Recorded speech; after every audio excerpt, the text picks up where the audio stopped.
ओम श्री परमात्मने नमः। अथ द्वादशोऽध्याय। अध्याय का नाम। इस 12वें अध्याय में अनेक प्रकार के साधनों सहित भगवान की भक्ति का वर्णन करके भगवत भक्तों के लक्षण बतलाए गए हैं। इसका उपक्रम और उपसंहार भगवान की भक्ति में ही हुआ है। केवल 3 श्लोकों में ज्ञान के साधन का वर्णन है, वह भी भगवत भक्ति और ज्ञान योग की परस्पर तुलना करने के लिए ही है। अतएव इस अध्याय का नाम भक्ति योग रखा गया है। अध्याय का संक्षेप। इस अध्याय के पहले श्लोक में सगुण साकार और निर्गुण निराकार के उपासकों में कौन श्रेष्ठ है, ये जानने के लिए अर्जुन का प्रश्न है। दूसरे में अर्जुन के प्रश्न का उत्तर देते हुए भगवान ने सगुण साकार के उपासकों को युक्ततम अर्थात श्रेष्ठ बतलाया है। तीसरे चौथे में निर्गुण निराकार परमात्मा के विशेषणों का वर्णन करके उसकी उपासना का फल भी भगवत प्राप्ति बतलाया है। और 5वें में देहाभिमानी मनुष्यों के लिए निराकार की उपासना कठिन बतलाई है।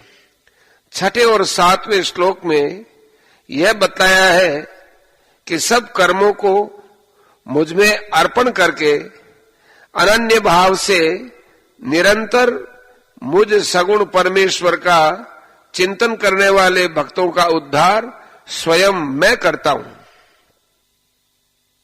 8वें में भगवान ने अर्जुन को मन बुद्धि अपने में अर्पण करने के लिए आज्ञा दी है और उसका फल अपनी प्राप्ति बतलाया है।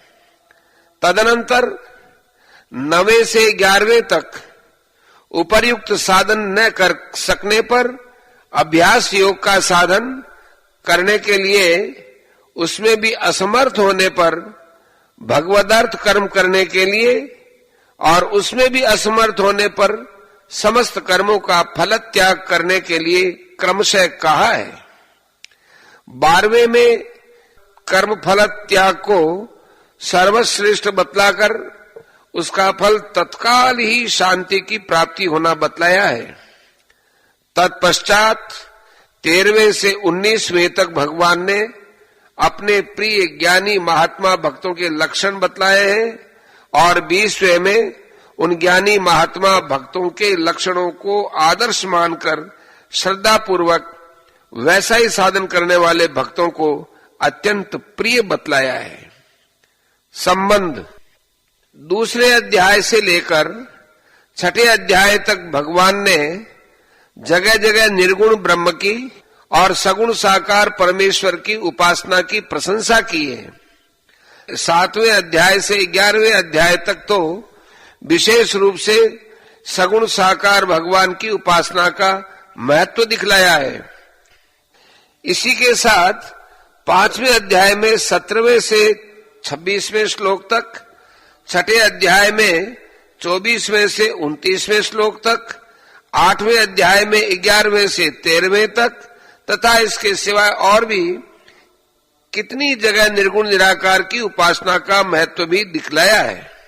आखिर 11वें अध्याय के अंत में सगुण साकार भगवान की अनन्य भक्ति का फल भगवत प्राप्ति बतलाकर मत्कर्म कृत से आरंभ होने वाले इस अंतिम श्लोक में सगुण साकार स्वरूप भगवान के भक्त की विशेष रूप से बढ़ाई की। इस पर अर्जुन के मन में यह जिज्ञासा हुई कि निर्गुण निराकार ब्रह्म की और सगुण साकार भगवान की उपासना करने वाले दोनों प्रकार के उपासकों में उत्तम उपासक कौन है। इसी जिज्ञासा के अनुसार अर्जुन पूछ रहे हैं।